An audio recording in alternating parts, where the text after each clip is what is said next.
Hey all, hope all is well. It's another video in the Road to Grandmaster series, and this one I'm going over my round 6 game from the St. Louis Norm Invitational. Now, if you followed the round 5 video, you know that I lost my 5th game in a row and have really struggled to get on the right track in this event. And like I said in previous videos, the problem with a closed Norm event is that everyone is strong. It's not like an open where if you lose a game, you play down for a round or two and you can try and build back your momentum. In this case, every player is like at least close to 2,400 FIDE and is pretty much trying to take you out. So you have to be very tenacious and resilient. And unfortunately, I hadn't shown those nerves yet. Now, in this one, I was actually playing someone that you all should actually be familiar with if you followed this channel for some time, because I played none other than International Master Jacobson, who I've played a number of times already this year. Such is the case actually playing in the United States that you wind up seeing some of the same titled players over and over again. And so it's not a huge surprise that we're actually meeting in St. Louis, but it's kind of funny because it's like, geez, why aren't where are the new players? Why do you keep playing the same people? But that's the nature of it when you're, playing chess in America over an extended period of time. And it's the case really in any country. You're going to see some familiar faces if you play enough tournaments. In any case, I was white in this one, and I was trying to sort of get back on track. So let me get into it. So I opened with d4. Enough with my knight f3 g3 experiment from round 4 where I lost to Andrew Hong. It was back to d4 territory, pure d4 territory. And Brandon played d6, and this was actually a huge surprise to me. If you've seen our matchups in the past, he's tended to play d5 or sometimes even Queen's Indian type of stuff with knight f6 and e6 and then g6. But d6 is a funny first move because it's almost inviting the perk. If I go for e4, we have a perk line. And so the question wherever you see d6 is whether you want to keep the game in the territory of a King's Indian or whether you want to play, what is probably actually the best move, which is e4, and play an e4 type of opening that you might not be as familiar with. Now, I'd actually played e4 several times in this line over the course of my career in 2017 and 2018. I can recall actually one game I won with white at the Extracon Open in 2018 against Grandmaster Martin Bosiocic from, I believe, Croatia, if I'm not mistaken. And you could find that game on the internet, and it was a really nice game where I actually beat him with e4. Playing on this move. And because I had some good memories from that game, I decided to go for it. This actually takes the game into e4 territory, but I was kind of like, you know what? I'm going to test him out here and see what Brandon has up his sleeve. He went g6 now, which is kind of like a modern move order, not playing knight f6 right away, which typically draws out knight c3. And I think here the point is like he's kind of inviting me to get a setup where I go for knight c3, bishop e3, and castles queenside, which is the most aggressive setup against the modern. And I was like, you know what, like I don't want to go totally guns blazing because first of all, I'm not super familiar with those structures. I've never played them for white, where I castle queenside.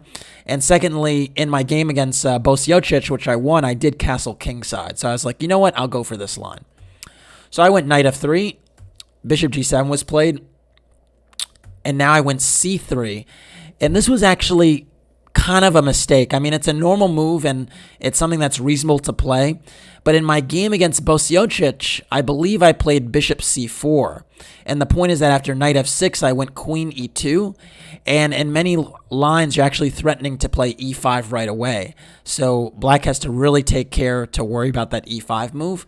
And I think this would have been a better way to play the line because the way I did it after c3, black now went knight f6, and I have to defend e4 already. And if I go queen e2 now, my bishop is still stuck on f1. So I think I kind of screwed up the move order of my system a little bit by playing c3 relatively quickly, and so I didn't actually get the setup I wanted. And really the consequence of that is that after knight f6, I had to settle for bishop d3, which is certainly a less active diagonal than the one on c4. So Yeah, I don't know what to say. I was maybe playing a little bit too quickly and just not alert to the move order tricks, and it cost me a little bit. Black now castled, and I did the same.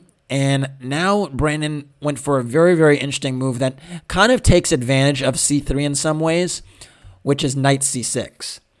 And the point with knight c6 is it's extremely provocative because he's basically saying, hey, if you want to, you can play d5 and kick my knight away. But the point is after d5, the knight will actually just go back to b8. And his argument is that the dark squares that were softened up by me pushing the pawn are actually a factor. And the bishop on g7 now has an open diagonal to play with.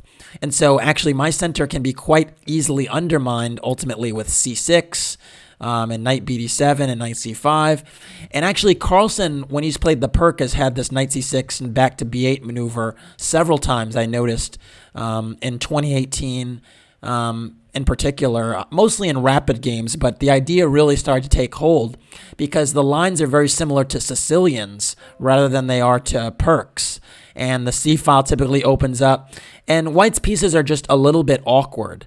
You know, the flip side is that White still has more space, but the awkwardness of the pieces are quite weird. And in particular here, my bishop on d3 is a little bit of a weird square. My queen side's already a little bit undeveloped. And the other tough decision comes when after c6 is played, how you actually meant to recapture. Because typically here, White reinforces the center with c4. And after c6, knight c3, there's always this question where after c takes d5, which is eventually played, maybe not right here, but let's just say right here, the question is, do you take with the c pawn or do you take with the e pawn? And there are pros and cons to each. If you take with the e pawn, then the rook theoretically has pressure on the e7 pawn. But if you take with the c pawn, you still have this symmetrical structure, and you argue that having the symmetrical structure is a little bit safer because you just have more space and it's harder for black to truly unbalance the position. But that being said, with the dark square bishop on the long diagonal, it's still extremely tricky. And needless to say, I was really not interested in just debating the subtleties of this structure, having little knowledge, whereas Brandon, who has been known to play some funky systems at times, I was quite sure had a better idea of these positions than I did, and so I was not really looking for that type of game being on 0 out of 5 right now. And so instead of playing d5, which is probably the most principled, I went for bishop c2, which is extremely tepid. And, you know, again, just totally lukewarm type move, but just saying, you know what, I'm not going to challenge your knight on c6 right just yet. I'm going to tuck my bishop back. It's a little bit better placed on c2 than it is on d3 because it's not in the way of the queen on the d file. And we'll just see what happens. Here, black now went e5, and that's kind of the point of knight c6, is that if you're not going to kick it away, black is going to, you know, continue to have it there and attack the center, and the knight supports the e5 break. So this is logical. And here I have another decision to make. Do I push d5 now, or do I, you know, take on e5, or do I keep the tension? And so let me discuss the two things I didn't do. So if I played d5, the knight goes back to b8, and this in many respects is actually a better version than the move a position ago, because if you compare it to the one where the pawn is still on e7, note that because the pawn's on e5, the bishop on g7 doesn't have that long fianchetto, that long diagonal, that was a really big factor. And so this actually is a little bit of a better version for white. That being said, the closed nature of the position gives black really excellent attacking chances on the king side with the King's Indian type of strategy with f5 and ultimately f4. And so the question is, like, did I want to allow a King's Indian type structure, which really becomes a sharp race? And frankly, at this point, my chess confidence was kind of shot. I mean, I'd played 5 games thus far and lost all of them. And, you know, I really did not want to get into something that was too crazy because, you know, I just wasn't, you know, playing particularly well. So I was a little bit reluctant to get anything too sharp. And so that definitely influenced my decision not to go for this line.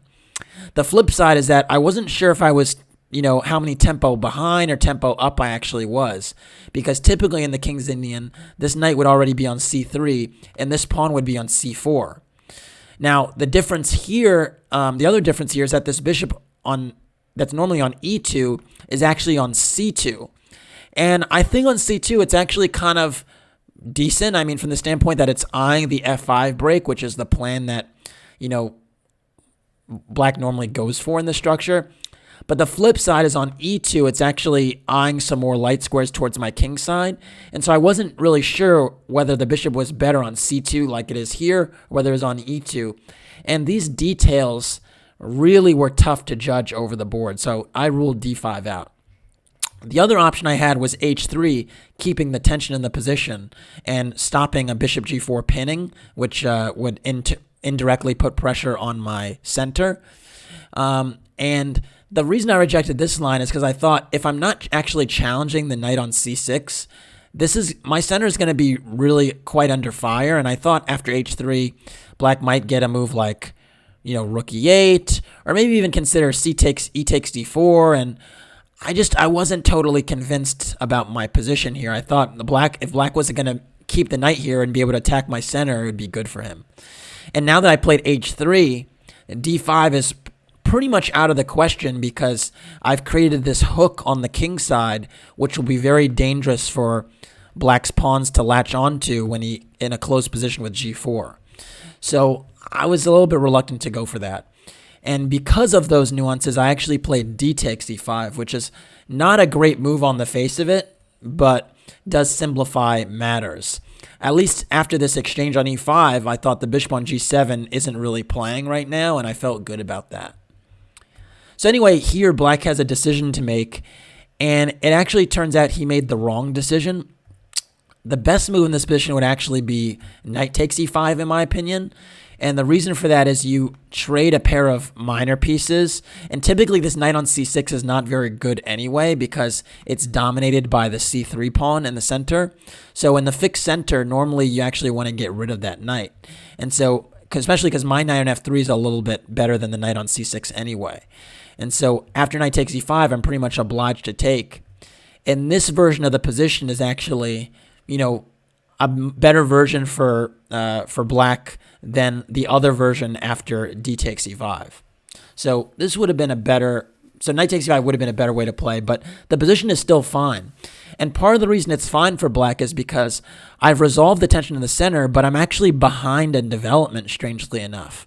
I still need to develop 2 minor pieces on the queen side, and black needs to develop only 1. So that was a key difference.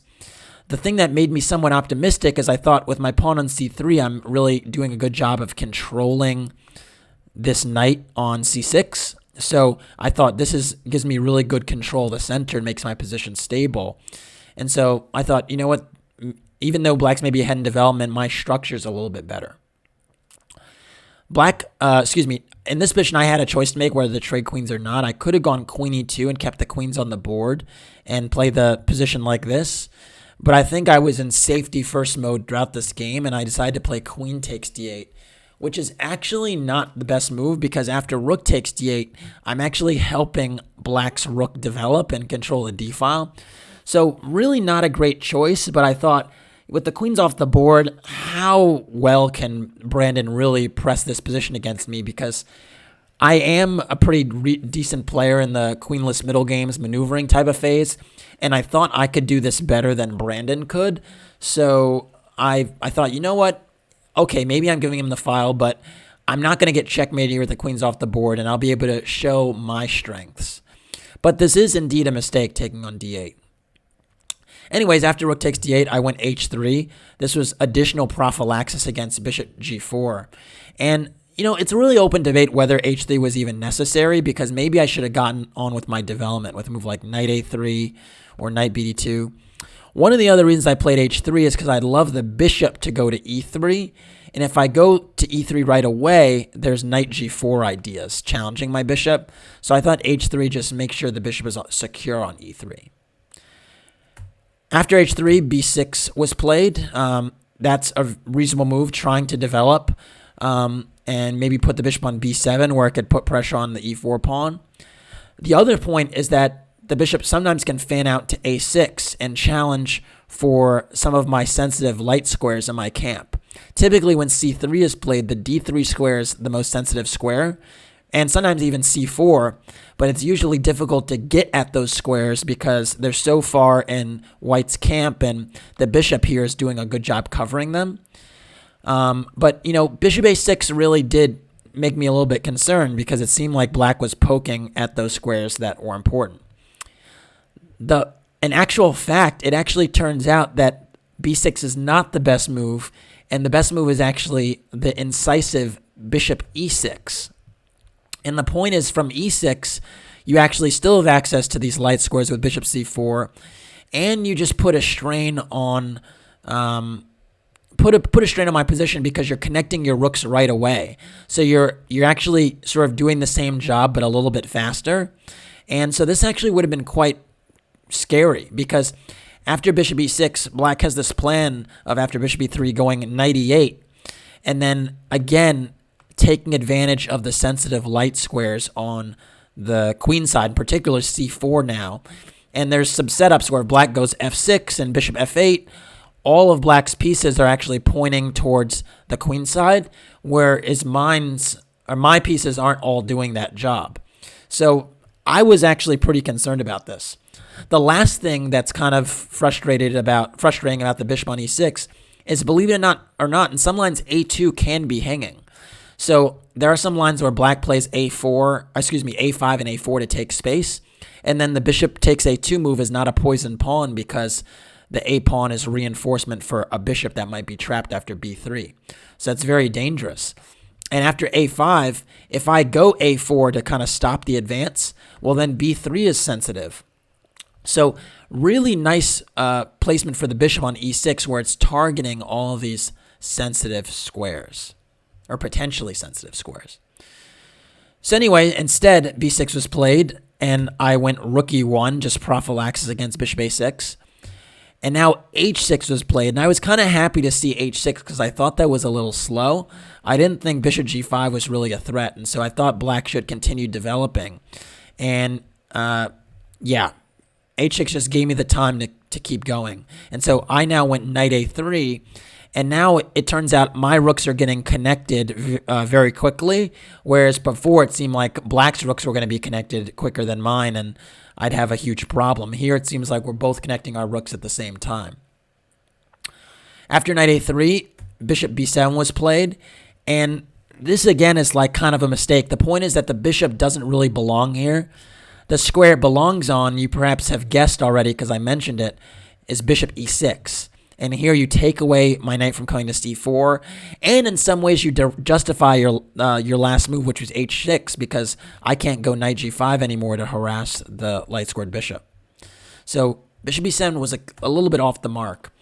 And now I actually go knight c4, and after knight e8, he defends this pawn on e5, but my knights are both pressuring this pawn, and I managed to have some active pieces, and I'm not in as bad shape as I thought I was a few moves back.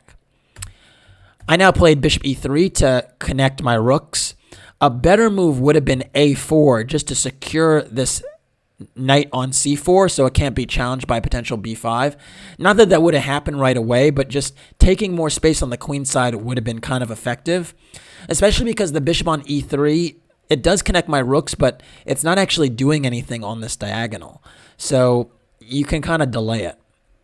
After a4, black could go knight d6, and then I can actually go knight e3. And the point is that I now have, saved the square for my knight instead of my bishop, and I might be able to swing around to d5 or sometimes to g4, attacking the h6 pawn.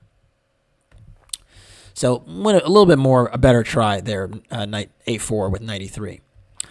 Instead, I went bishop e3, knight d6 was played, and I played knight takes d6. Happy to trade pieces, especially because I thought my knight on c4 was a little bit sensitive to attack. And now black played c takes d6, and this was actually a huge shock to me. Maybe I shouldn't have been so surprised because Brandon is a dynamic player, but I thought it was so strange to give yourself a backward d-pawn for me to, kind of play against, whereas after rook takes d6, it seems like the position is relatively close to equal. I mean, it's symmetrical. The rooks will probably all come off. And this is probably what dissuaded Brandon from going for this line. He probably was like, I have zero interest in playing this position. There's no way to really press forward here, and I want to keep some pieces on the board. So kudos to Brandon for, trying to bring the fight to me.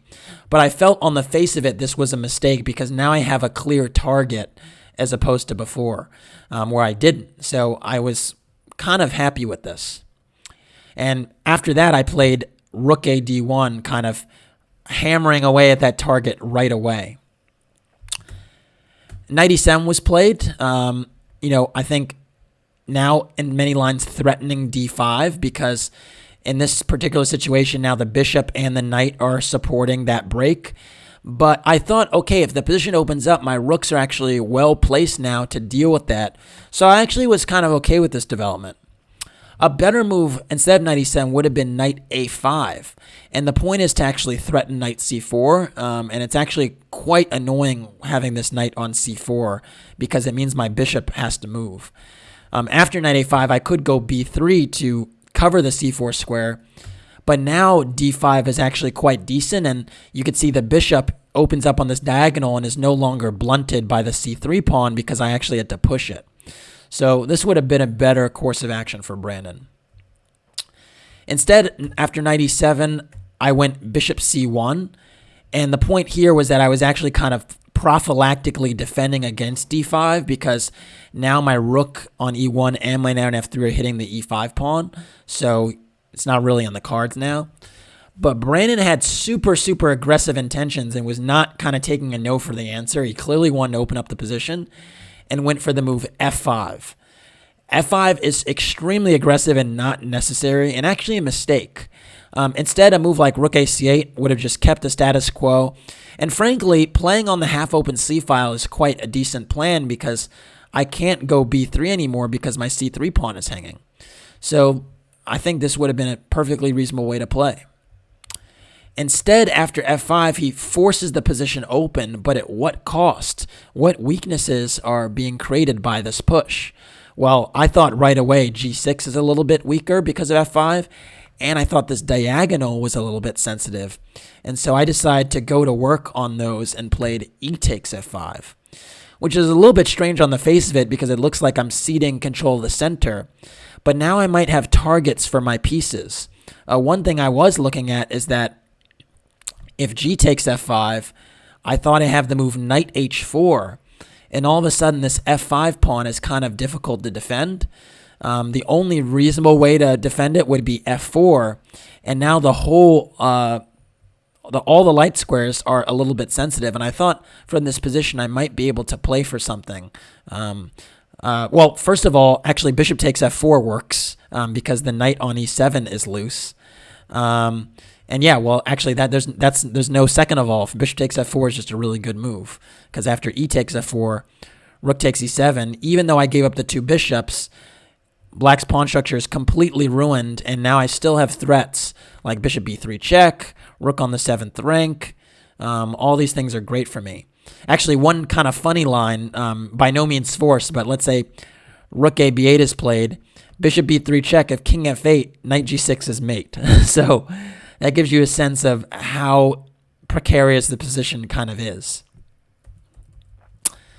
Anyways, I think recognizing that after g takes f5, there was knight h4, Brandon decided to play the very radical bishop takes f3. And this is a move I thought was extremely suspicious because even though you double my pawns, you are again weakening you are kind of weakening your position in general because you're giving up the bishop pair. And so I was like, this is really weird. He's giving up the bishop pair in an open position. This is a bad move. And so I happily took. And after g takes f5, black still has this pawn cluster in the center, but I thought, I've double pawns, and it looks like I might be able to undouble them. And if I can't, I have the two bishops. So I was getting quite optimistic here because I was like, if I can open up the position, the two bishops become a major factor. So I started with the move f4, trying to break open the position for my bishops. And unfortunately, this was not the most precise way to play. Why don't you pause the video and try to figure out the right way to open up this position for the bishops. It's more than one move, actually. So you have to find 2 or 3 moves to kind of rip open the position for the bishops. All right, hopefully you got a chance to pause the video and try to figure out the right way to play here. The right way to play, believe it or not, is to go bishop b3 check. And this is a move I considered. That's not super complicated. But the key thing is what to play after d5. This is the key question. What to play after d5. Because this is actually quite remarkable. The move after d5 is actually bishop f4. And this one just went way over my head. I did not consider this at all. Well, why is it so strong? If you play e takes f4, I have rook takes e7. And even though there's opposite colored bishops, this rook on the 7th rank is totally dangerous. And the d5 pawn is a major weakness now. And so white would actually be, quite a bit better here. Not winning, but definitely better. So that you don't really want to play. So the issue is, okay, e5 is hanging. You can't take. What about pushing? Well, e4 does not work because of the pin on this diagonal. Oops, I drew the diagonal wrong. g8 there. And the point is that after f takes e4, you can't take with the d pawn. So you have to take with the f pawn. But now I have rook takes e4, and I just win a pawn with a dominating position.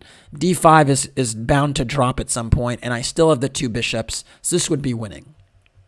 All right, so you can't push, and e takes f4 is not so pleasant. So the next question is, what if knight g6? This is by no means forced, by the way, but I thought this line is really, really remarkable. White can actually play bishop g3 here.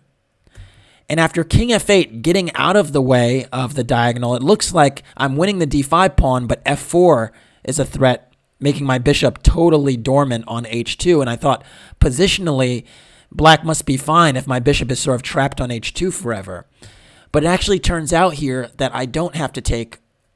I can go bishop c2. And again, we have this problem where if black pushes, the knight on g6 is hanging again. So it's a very similar tactic as before where the knight just isn't secure. And it's just a remarkable line because now, after e4, the king's no longer on this diagonal, so e4 is justified and, it looks like it's shutting things down. But now this bishop is open.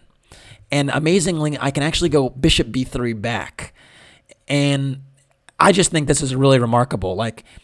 So I start with bishop f4, knight g6, bishop g3, king f8, bishop c2 to challenge the f5 pawn, e4, bishop b3 back, and then it still continues.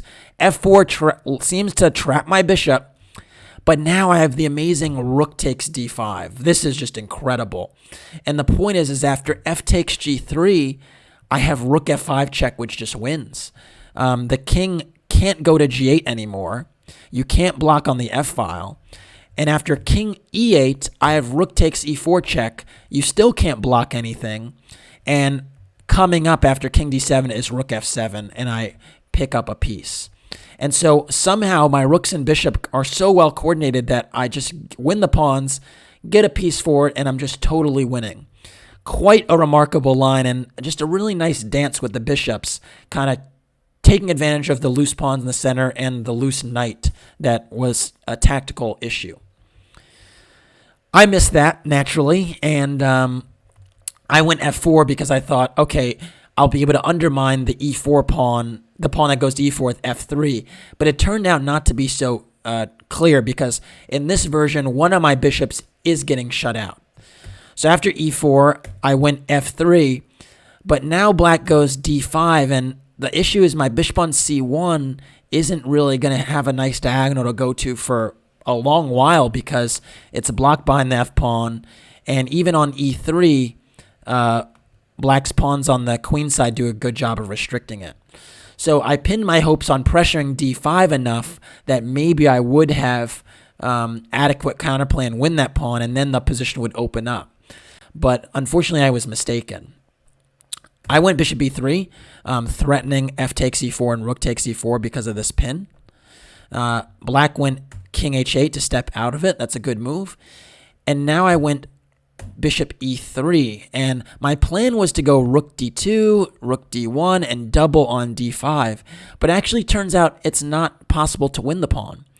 And after rook d6 and rook e2, after rook a d8, the pawn is well supported on d5, and the issue is that, black will have three attackers, three defenders, and I'll have three attackers, but I need a fourth attacker to actually win the pawn.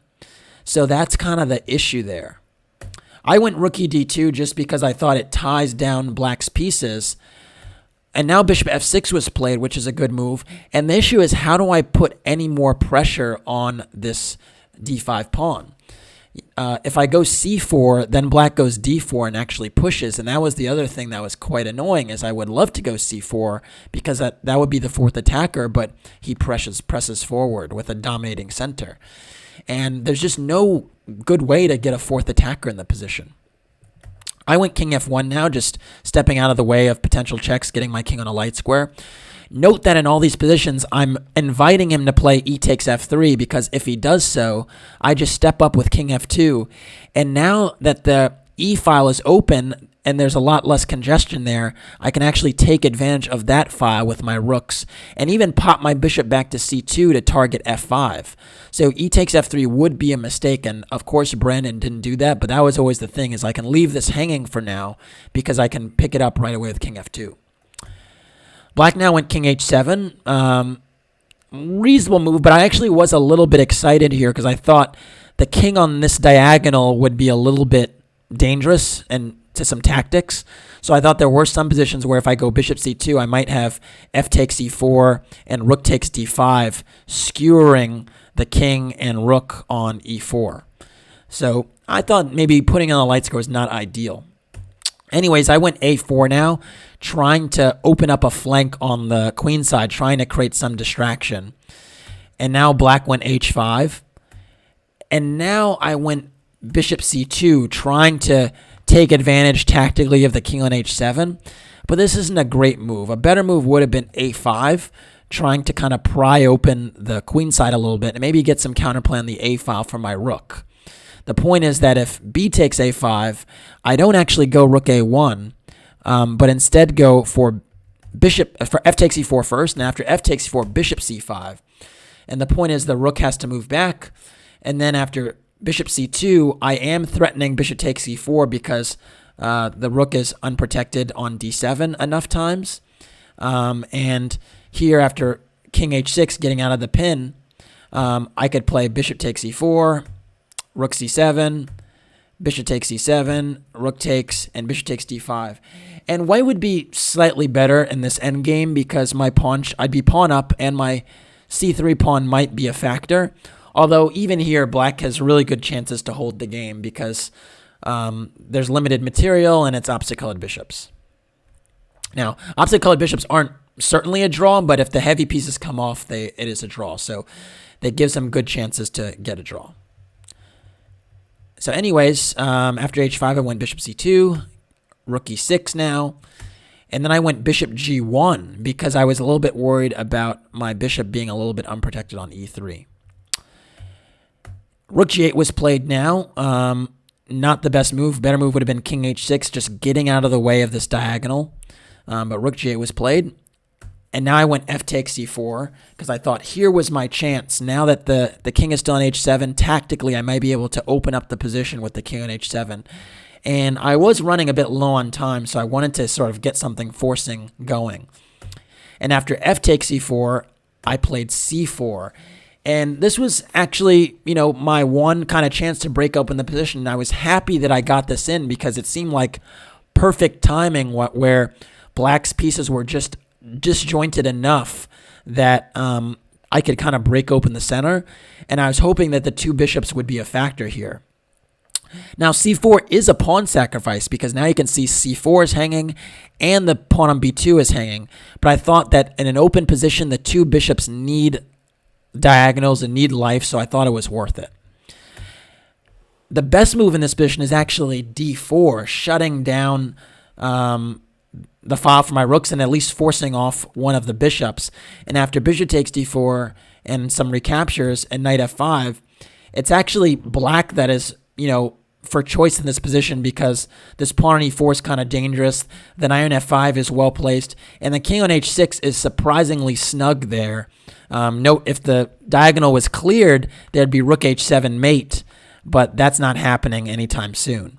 And so black actually has some real threats like knight rook g3, knight e3, just kind of invading, and this position would be kind of hard to play after the only move that holds the game is actually rook e1, and that's actually quite passive.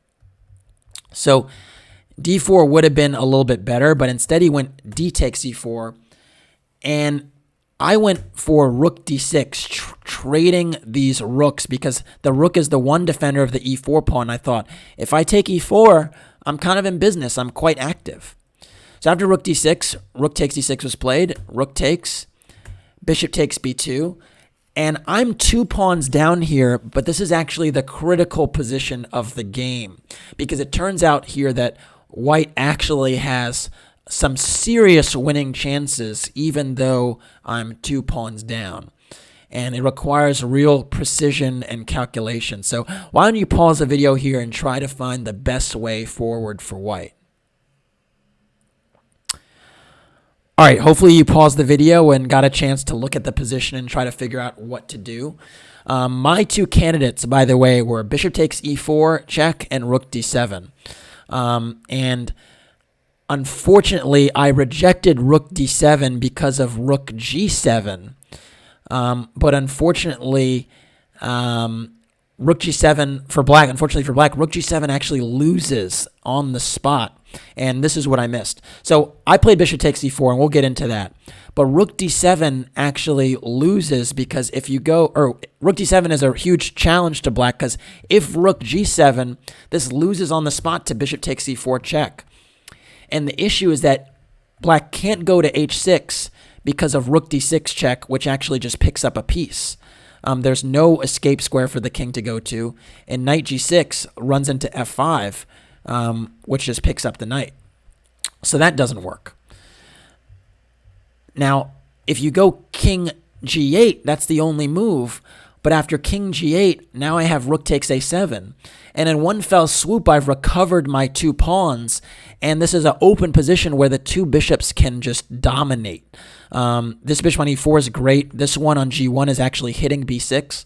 And just to illustrate how dangerous this is, I mean, it's actually winning, but just to illustrate just how amazing the 2 bishops are, after a move like knight g6, which tries to trade some pieces and get the rooks off the board, I can actually trade the rooks because after rook g7 and king g7 and then bishop takes b6, this a-pawn just runs up the board, well supported by these bishops, and there's no recourse for black to stop that pawn. The line, that could potentially happen is knight takes e4 and then trying to get the bishop back to a7 to sack it. But the issue there is that after a5, bishop e5, a6, and bishop b8, not to play a7, which would allow a very peculiar endgame, which I believe with best play, this is actually, I believe this is actually winning for white, but it takes longer than 50 moves. I've actually seen this endgame 2 bishops versus a knight in practice, and it's actually winning, I think, in like 60 moves or something like that. You can check your table bases for it. I'd have to win the pawns first, but after that, it's actually a winning position. But I don't even have to go for that. In this position, instead of a7, there's actually just bishop c7, deflecting the bishop from the a7 square. And if you take it, I just promote. And so you'd actually have to go bishop a7, but now I pick off the knight. And this is a much, much easier win now that I have both bishops on the board and I preserve my a-pawn. So that would have been the game right there with rook d7. And so actually after rook d7, the only move that holds the game is actually rook e8. But that would be a tough position anyway to handle because after bishop takes e4 check, king h6, and bishop e3, I still have threats in this position. Again, note that if the knight moves from e7, let's say like, well, it can't go to many squares, but if it moves to c8, for instance, I have rook h7 mate. And actually, I'm also threatening f5 discovered check, which is also dangerous. So, yeah, actually, after knight c8, there's actually 2 mates. There's f5 mate and there's rook h7 mate. And you could see in both lines, the two bishops are just a huge factor. So, yeah, I should have definitely thrown in rook d7 to pin the knight. But unfortunately, I played bishop takes e4 check. And this actually helps black because now, after king g7, rook d7 does not have the same effect because the king can actually march towards the knight and get out of the corner. So after king f6, this king is quite active and there's no checks that really matter. And so the game has turned. Well, not totally, but at least I'm not winning anymore. And after rook c7, well, I played rook c7 because I was actually wary of the c pawn now, because if I go rook takes a7, I thought c3 might be a factor at some point.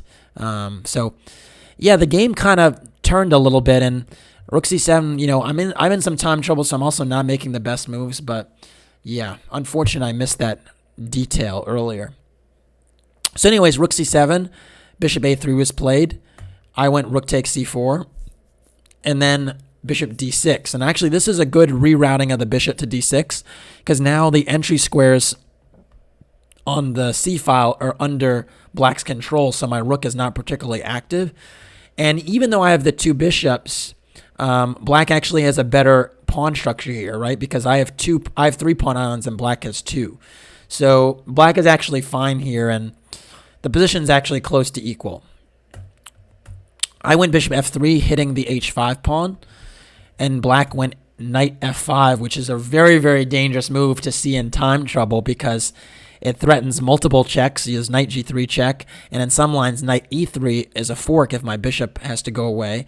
And all of a sudden, it's not as clear as it once was, and Brandon is kind of taking advantage of the fact that I'm 0 out of 5 so far in the tournament and have been very shaky in time trouble. So he's kind of like, maybe I can win this game now.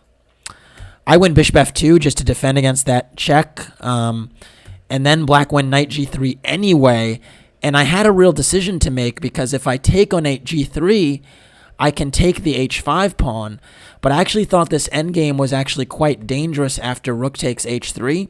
Because, again, if I lose the a pawn, these pawns are going to be runners and I'll be in huge trouble.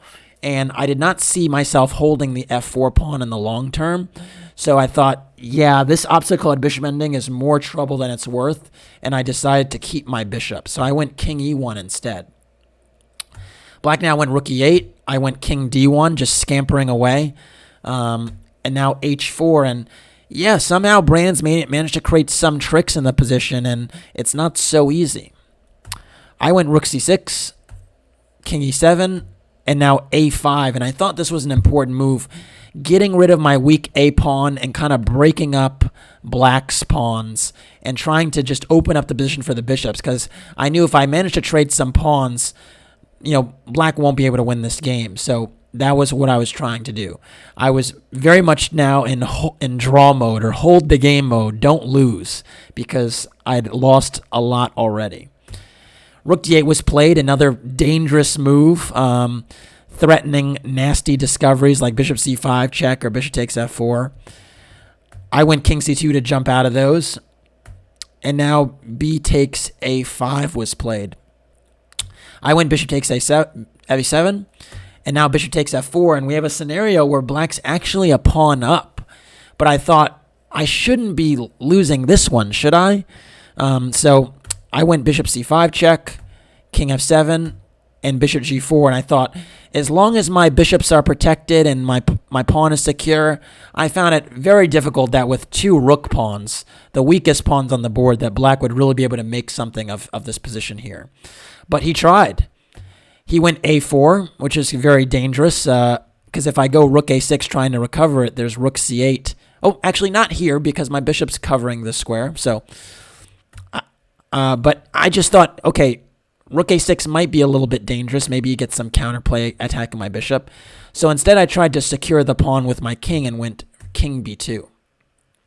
King b2 is actually a mistake, though. Better would have been bishop b4, getting my bishop out of the line of the king on c2 and just also still keeping an eye on it, and defending against black's next move after king b2, which could have happened, which is knight e4.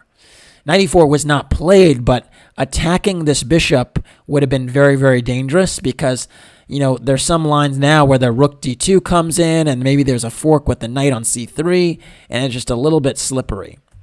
Instead, Brandon played rook d3, and now I went rook a4 attacking that pawn. And now knight e4 was played, but it's not as dangerous here. I went rook a7 check, king g6, and then rook a6 check, king g7, rook a7, just trying to repeat the position. But black went king g6 again, and then after I checked, went knight f6 blocking. And it's clear he's trying to win the game, but with very limited material, it's hard to do that. I now went bishop e7, just trying to attack this knight.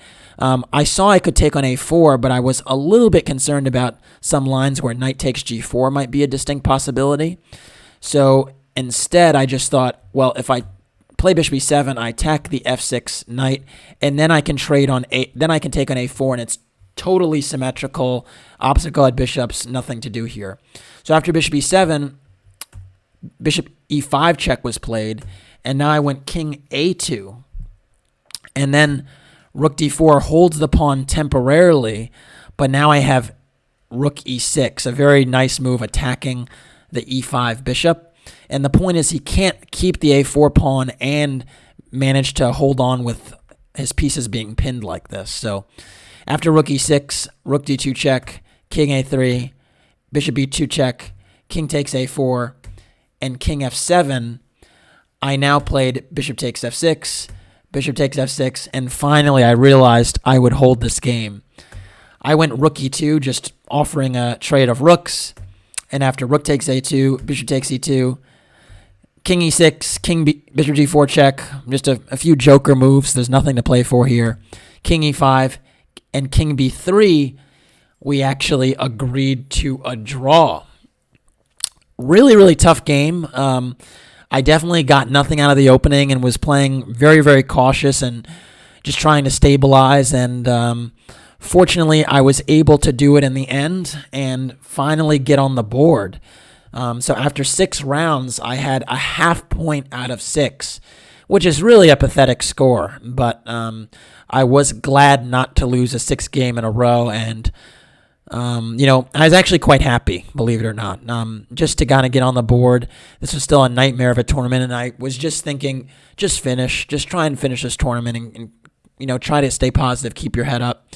The other thing that was happening, by the way, is that this tournament actually ran through my birthday. So to, also be playing so badly and to also be your birthday, around your birthday, it was a terrible, terrible feeling, and I don't wish it on anyone.